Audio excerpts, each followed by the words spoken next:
The Senate chamber was a cathedral of silence.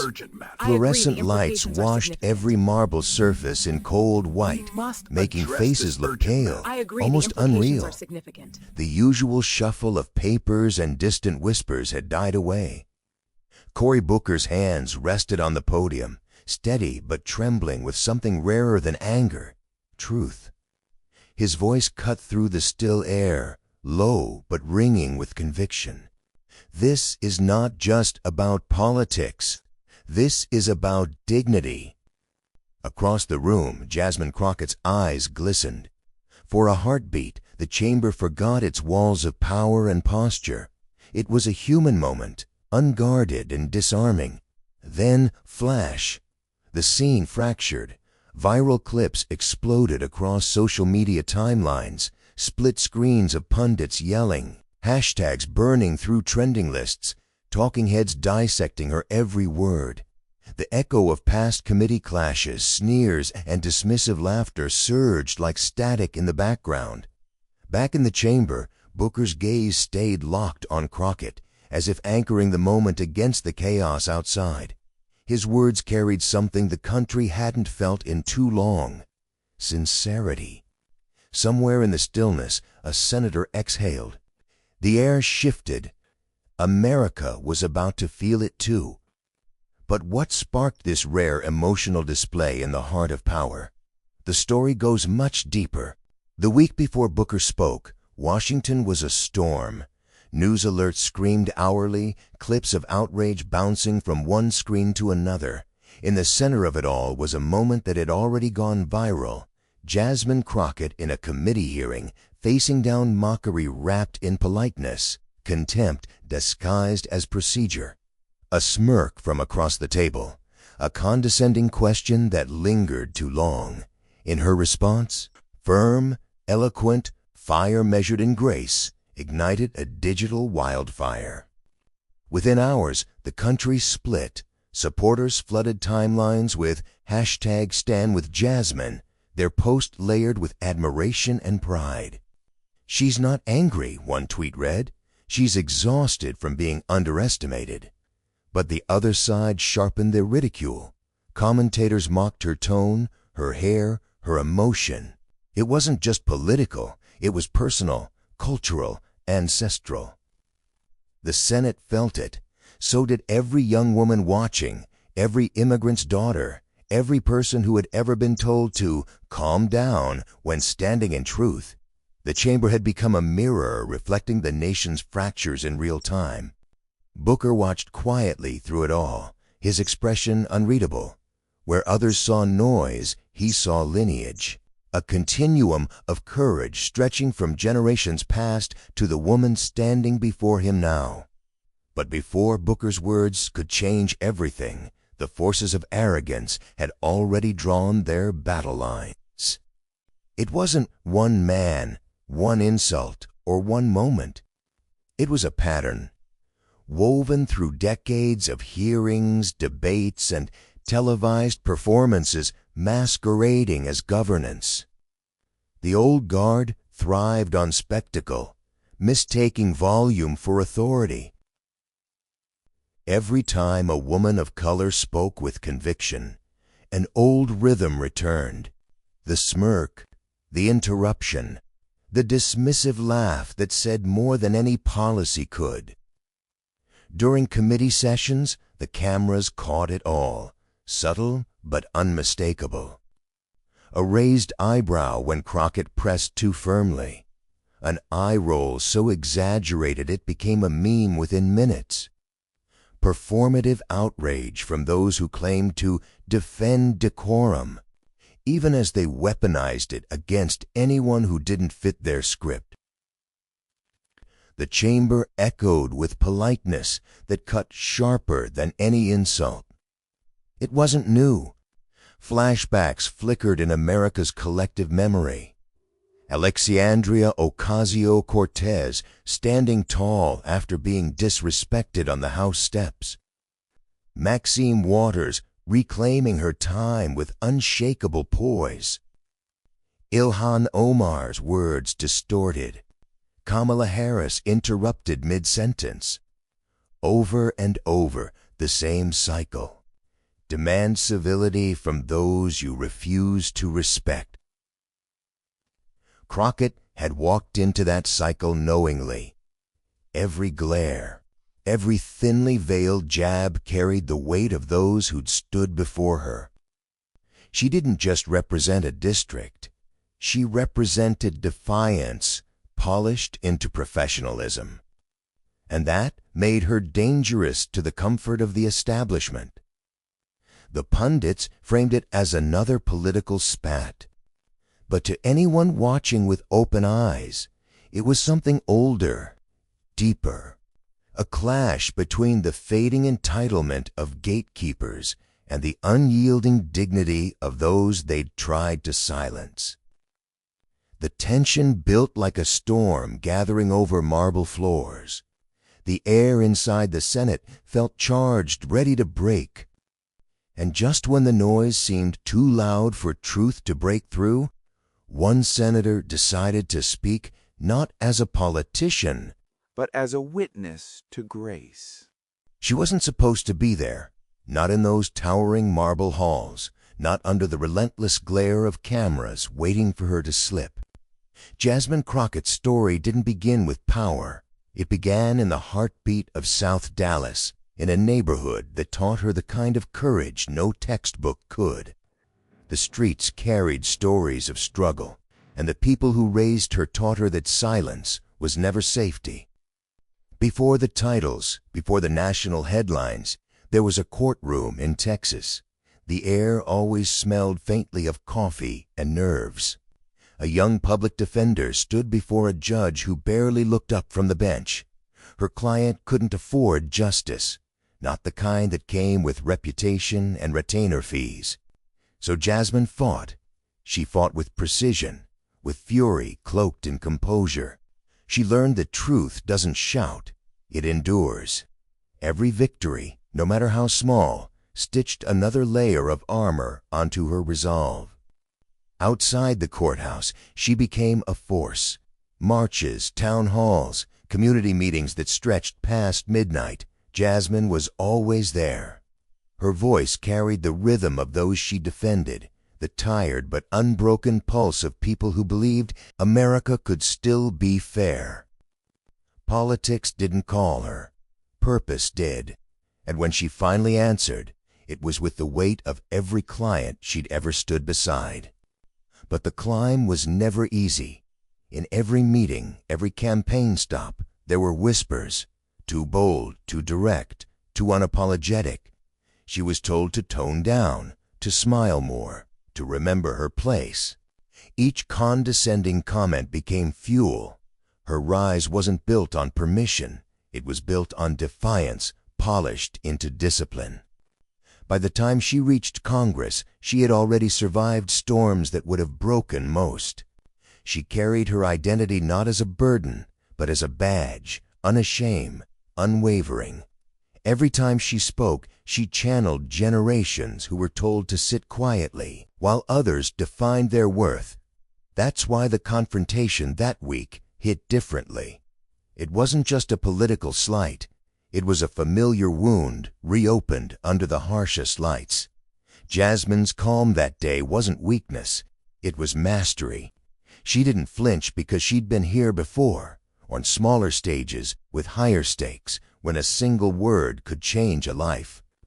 For those watching, she became more than a congresswoman.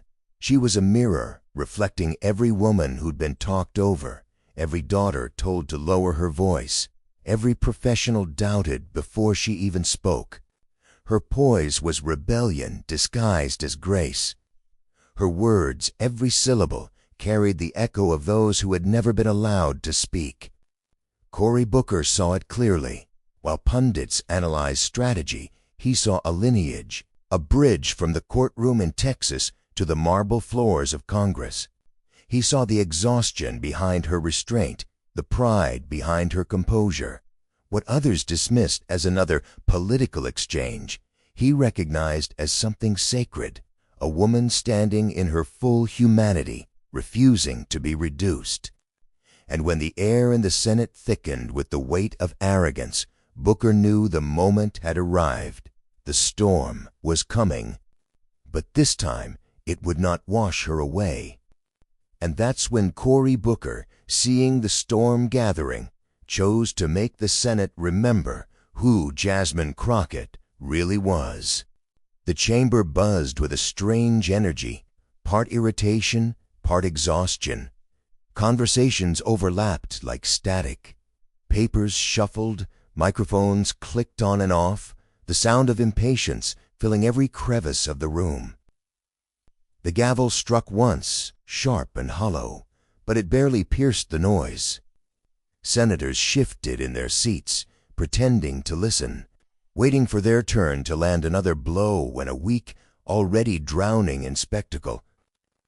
Booker sat motionless, his hands folded, eyes fixed on the far end of the room where the debate had soured into something smaller than politics. Pettiness disguised his principle. Across the aisle, a senator chuckled under his breath after another thinly veiled jab at Jasmine Crockett's character. The laughter spread, quiet but cruel. Booker's jaw tightened, almost imperceptibly. He had seen this play before, performed 1,000 times, always with new actors but the same tired script. The rhythm of arrogance was predictable. Provoke, mock, retreat behind decorum. But today the air felt heavier, the disrespect more deliberate. Every sneer landed like a slap against progress itself. The murmurs grew louder, then softened as the gavel struck again. Murmurs fade. The room steadied, but tension clung to the walls. It wasn't silence. It was pressure, the kind that builds before something breaks. Booker took a breath, slow and deliberate. Inside, his pulse drummed a steady rhythm of disbelief and determination. He looked toward Crockett, who sat composed, her eyes forward, her stillness louder than any outburst. He knew that composure came at a cost. He'd seen that look before, on his mother, on activists, on every person who had to swallow injustice just to be heard. The debate continued, each voice sharper than the last, every sentence daring someone to intervene. But Booker didn't move yet. He waited. Timing mattered. Impact mattered more. Somewhere in the gallery, a spectator's phone buzzed. Tiny, irrelevant sound that somehow felt monumental. History, he thought, often begins like that. Quietly, invisibly, before it roars. And as the words around him grew meaner, smaller, emptier, Cory Booker knew that patience had done its work. It was time. Then, in a voice that carried both thunder and tenderness, he began to speak. The room froze the moment Booker rose.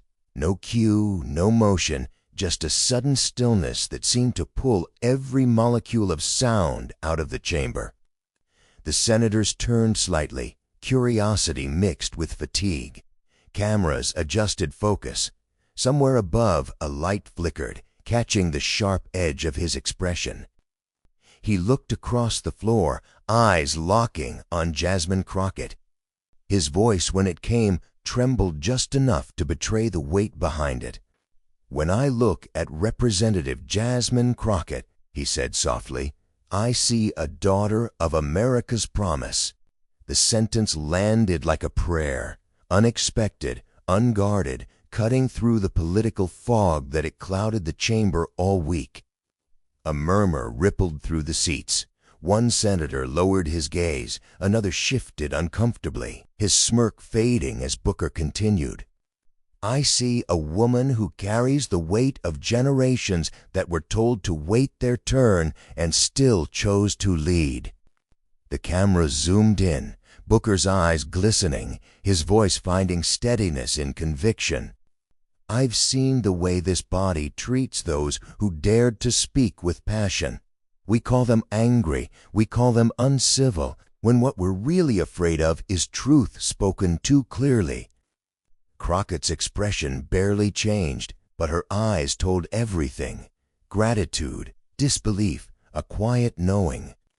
Behind her calm exterior flickered the montage of everything that brought her here.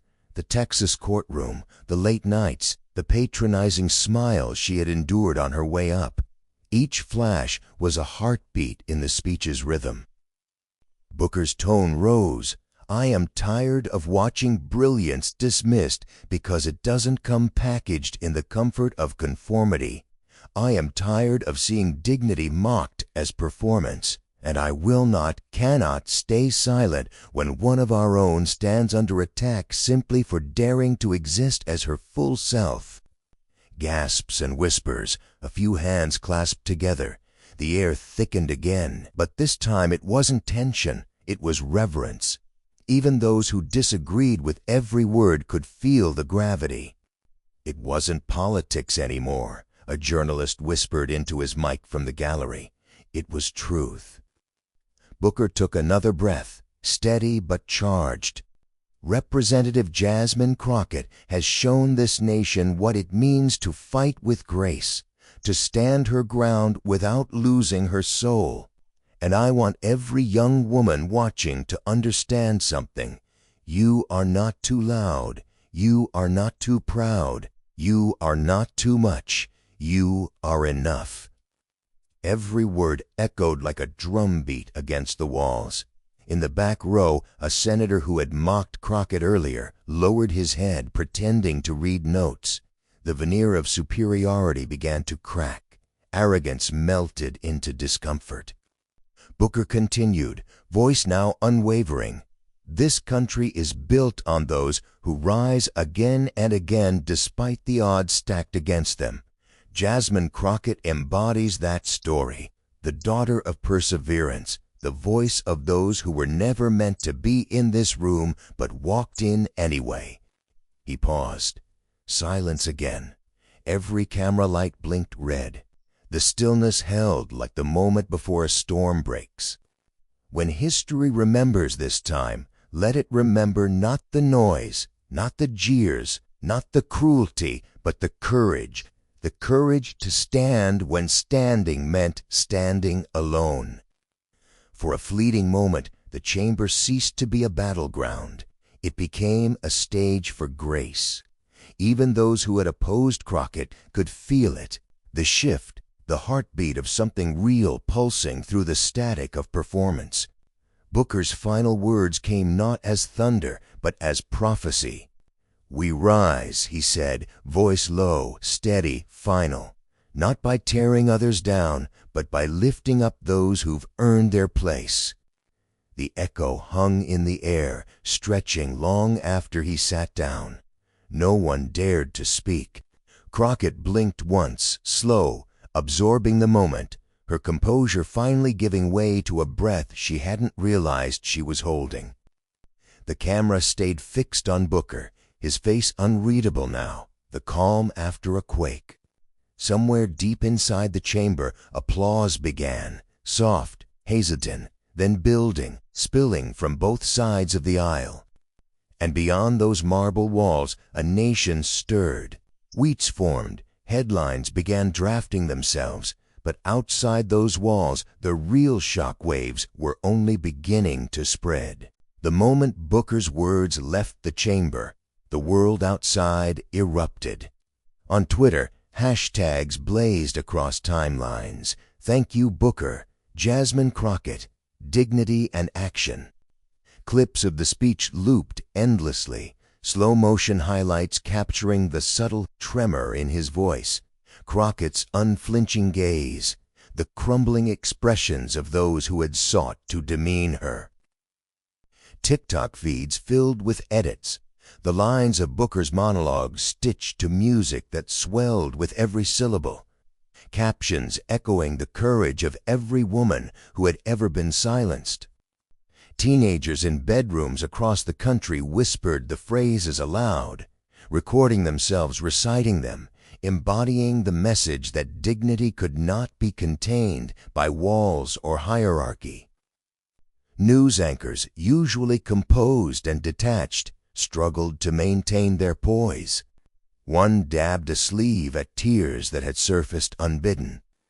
Panelists debated, yes, but their words carried a reverence unspoken just minutes earlier. The nation, divided in so many ways, found a rare, fragile unity in emotional truth. It wasn't liberal or conservative. It was human, and it resonated. Across social media, imagined celebrity reactions began flooding feeds. Tweets appeared. This is what leadership looks like. Not grandstanding, but lifting others up. Another, if you needed a reminder that courage still exists in politics, watch this. Fans of every stripe shared screenshots, comments, and heartfelt replies. Every post carried the echo of Booker's voice, amplifying Crockett's journey far beyond the Senate walls. Meanwhile, the forces of arrogance, the villain archetype, remained silent. Their usual arsenal of snide remarks and viral retorts evaporated under the weight of truth. They sat, awkward, overshadowed by a grace they had tried to belittle. Their presence felt diminished, the chamber's moral axis shifting away from performative power toward genuine respect. In living rooms, offices, and classrooms across the country, people felt part of something larger than themselves. Pride mingled with relief. Hope threaded through the digital noise. The ripple effect was unstoppable. Teachers replayed clips for students. Activists cited Booker's phrasing in speeches, and ordinary citizens debated, shared, and celebrated the moment collectively. It was a reminder that power could be exercised with humanity, that courage could outshine mockery, that dignity could be more viral than outrage. The country, for once, paused not to argue, but to witness, to absorb, to feel.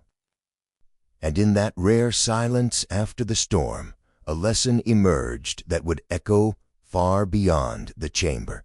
The chamber had emptied, but its echoes lingered.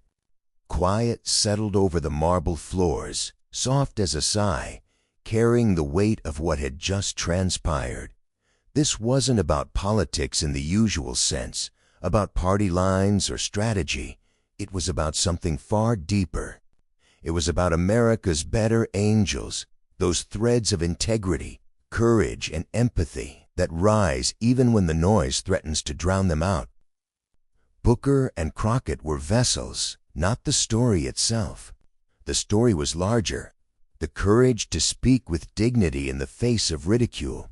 The refusal to shrink when others tried to diminish you. It was about standing firmly on principle, not for applause, but because it was right. Compassion had triumphed over cruelty. Respect had eclipsed mockery. The moment reminded a weary nation that power need not be performative. It could be moral, even graceful. Across the country, the lesson rippled. Conversations in kitchens, classrooms, and online forums carried a new tone, a politics of empathy. People debated less about sound bites and more about substance. They shared not to score points, but to honor bravery. For those who had felt invisible, the chamber had become a mirror reflecting the truth they had always known, that dignity belongs to everyone, and courage often comes quietly, yet leaves a roar behind. In that stillness, one could hear the underlying rhythm of hope. It was subtle, patient, unrelenting, the kind of sound that endures far longer than outrage. And in that enduring quiet, a powerful truth emerged. In a world addicted to noise, sometimes the most powerful sound is respect. It was a moral not just for lawmakers, not just for public figures, but for every person who had ever been silenced, ignored, or dismissed. It was a call to carry themselves with integrity, to lift others even when the world demanded they tear them down. And as the applause faded, one truth remained. We decide what kind of nation we'll be. Cory Booker highlighted Jasmine Crockett's journey, and in doing so reminded the nation of something too often forgotten. Courage paired with dignity can move mountains, even in halls built for debate and division. This wasn't just a story about one speech or one chamber. It was a story about every person who has ever stood tall in the face of disrespect, who has refused to let their voice be silenced. If dignity moves you, share this story. Let it travel beyond screens and headlines. Let it inspire conversations, actions, and reflections.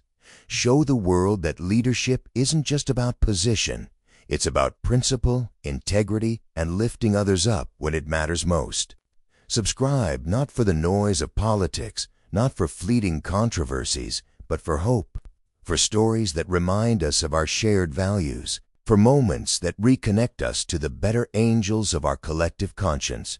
And as the scene fades from the Senate chamber to the American flag rising over dawn-lit skies, remember, change begins when courage meets empathy, and when ordinary people witness the extraordinary power of standing firmly for what is right. Together we decide the story of our nation, one moment of dignity at a time.